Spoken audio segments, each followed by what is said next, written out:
मेरे प्यारे बच्चे, पिछले कुछ दिनों से तुम्हारे मन में जो प्रश्न उठे वह मुझ तक पहुंच गए हैं। बहुत जल्द तुम्हारी सब इच्छाएं पूर्ण होंगी। यह वर्ष तुम्हारे लिए अत्यंत भाग्यशाली सिद्ध होगा। मृत व्यक्ति वह नहीं जिसके शरीर में प्राण नहीं, बल्कि वह है जिसके पास प्राण होते हुए कोई लक्ष्य नहीं। अपना ध्यान अपने लक्ष्य पर केंद्रित करिए। कोई भी परिस्थिति क्यों ना हो, हमेशा के लिए नहीं रहती। सुख के बाद दुख और दुख के बाद सुख, ये तो प्रकृति का ही एक नियम है।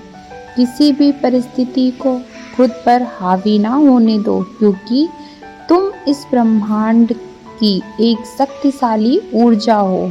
स्वयं को पहचानो। तुम मात्र एक शरीर नहीं, बल्कि एक चेतना हो।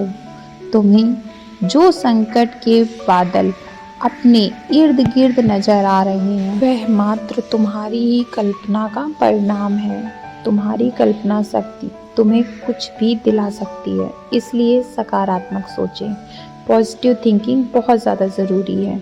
तुम हर क्षण ब्रह्मा की चेतना से जुड़े हुए हो, यह स्मरण रखो। इस बात का ध्यान आपको हमेशा बनाए रखना है। मैं हर क्षण तुम्हारे साथ हूँ, क्योंकि मैं तुम्हारे ही हृदय में वास करता हूँ। अपना हाथ अपने हृदय पर रखकर महसूस करो। तुम्हारे हृदय को बिना रुके धड़काने वाली चेतना जो है वो मैं ही हूँ।